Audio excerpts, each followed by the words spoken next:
Hey everyone, welcome back to our latest TDR Cannabis in 5. As usual, I am your host, Shad Dales, and today we're looking at a major new study out of New York, which was first reported by Marijuana Moment, that could shift the entire conversation around medical cannabis and pain treatment in the United States. So what is it? Well, a federally funded research team found that patients enrolled in New York's medical marijuana program significantly reduced their use of prescription opioids. This is another story in the right direction. And importantly, these reductions were sustained over long periods of time. For anyone following the opioid crisis or even the broader medical cannabis debate, this breakthrough is massive. So let's walk through the findings and what they could mean for the future of pain care here in our latest TDR Cannabis in 5. So let's begin with what the study found. Well, first up, researchers analyzed real prescription monitoring data from chronic pain patients who entered into New York's medical cannabis program between 2018 and 2023. All these patients were actively prescribed opioids at the time they started using cannabis. So once they joined the program, researchers tracked their prescriptions for 18 months and compared them to a control group of similar chronic pain patients who did not use cannabis. And with that, here's the key takeaway. Patients who use medical cannabis saw a meaningful and statistically significant drop in their opioid dosage, averaging about 3.5 fewer morphine milligram equivalents per day compared to non-cannabis patients. Think about that. And this wasn't a temporary shift. The reduction remained consistent across the full 18-month period. Yeah. So in simple terms, medical cannabis acted as a substitute for some, not all though, for opioid use. Many of these patients were able to taper down safely without relying on higher opioid dosages. The study itself is especially strong because it used verified, real-world prescription data, not self-reported surveys, which gives the findings far more weight. So why do these findings matter? Because let's step back for a moment here. America is still deep in an opioid crisis. Millions live with chronic pain, and healthcare providers often feel stuck between overprescribing opioids or leaving patients without effective pain relief. So the study adds to a rapidly growing body of evidence showing a clear trend. And what are they? When patients have access to medical cannabis, opioid use goes down. Period. End of story. So again, this is not for everyone, not for every condition, but enough that researchers, policymakers, and clinicians are paying close attention. Again, get this rescheduled. And before we provide even more data, now a quick word from Morgan & Morgan. There's a reason smart investors celebrate when their portfolio jumps 40% in a year, just like there's a reason Morgan & Morgan is America's largest injury law firm. Think about it. When you're investing, you want the right team in your corner. The same is true if you're injured in dealing with an insurance company, and that is where Morgan & Morgan comes into the equation.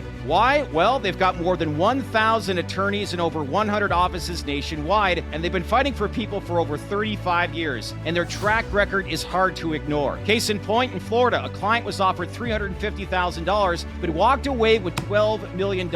So in total, Morgan & Morgan, they've recovered more than $25 billion for over 500,000 clients. Because if you're injured due to someone else's negligence, you deserve to be paid. Not all law firms are created equal, but with Morgan & Morgan, their fee is free unless they win. You can start your claim right now by clicking the link in the description below or by scanning this QR code on your screen with your phone. At the end of the day, if you want what you deserve, make sure you go in with the right team by contacting Morgan & Morgan today. All right, let's get back to it and why this study indeed stands out. A lot of cannabis research, it gets criticized for being too small, too short, or too anecdotal. But this New York study, it checks the boxes, all the boxes that matter. One, it's federally funded. That instantly elevates its credibility, particularly with policymakers and medical professionals. Two, it spans multiple years. Data covers 2018 through 2023, capturing long-term patterns, not one-off shifts. Three, it uses state-verified prescription data. This eliminates recall bias or patient underreporting. 4, reductions occurred across baseline opioid levels. Whether patients started on low, medium, or high doses, the trend remained consistent. Yes, think about that. And it aligns with research from other states showing that medical marijuana laws lead to double-digit decreases in opioid prescribing at a population level. So when multiple studies across different states and methodologies point in the same direction, experts indeed are going to take notice. notice. So what could this all mean for the cannabis industry going forward? Because really, this is what's important. Number one, it's a potential shift in how doctors treat chronic pain. The research gives physicians more confidence that cannabis can be part of a safer pain management strategy, especially when trying to taper long-term opioid patients. Two, you got pressure on policymakers, and there needs to be more pressure. Because if you look at it, if medical cannabis reduces opioid reliance, lawmakers may feel increased urgency to expand medical access or even rethink federal rescheduling entirely. At least we hope so. Number three, you have insurance and healthcare implications. Insurers currently don't cover medical cannabis, but as more federally backed evidence emerges, that position it's going to face real pressure. Number four, perhaps the most important, safer options for patients. For many people, opioids are a last resort. If cannabis can reduce dosage or supplement other treatments, patients get more options and potentially fewer risks. So we found out a lot of information we know, but here's what we still don't know. Even with the strong results, there are still open questions. One, researchers didn't specifically track pain levels, so we don't know exactly how patients felt while reducing opioids. Also, we don't yet know which cannabis formulations worked best, whether it was edibles, tinctures, inhalation, balanced THC CBD ratios, etc. And in addition to that, access remains a barrier. Cost, stigma, and a lack of insurance coverage still holds many patients back. We also have to look at not every patient responds the same, because cannabis may help many, but not all. But even with these uncertainties, the study pushes the conversation forward in real time, in a real way. So that's where things stand right now. First reported by Marijuana Moment, this new federally funded study, it indeed strengthens the case that medical cannabis isn't just an alternative, it may be a powerful tool in reducing America's dependence on prescription opioids. And for those that follow the space, we understand it. So as more data comes in, this could reshape how states regulate cannabis, how doctors prescribe pain treatments, and really how patients manage long-term conditions. So if you found this breakdown helpful, hit the like button, subscribe, and drop a comment below. Do you think cannabis should play a larger role in pain care? If so, why? Let us know. Leave those comments below. I'm your host, Shad Dales. This has been the latest TDR Cannabis in 5. We'll see you in the next video. In the meantime, enjoy your day. Thanks for watching, everyone.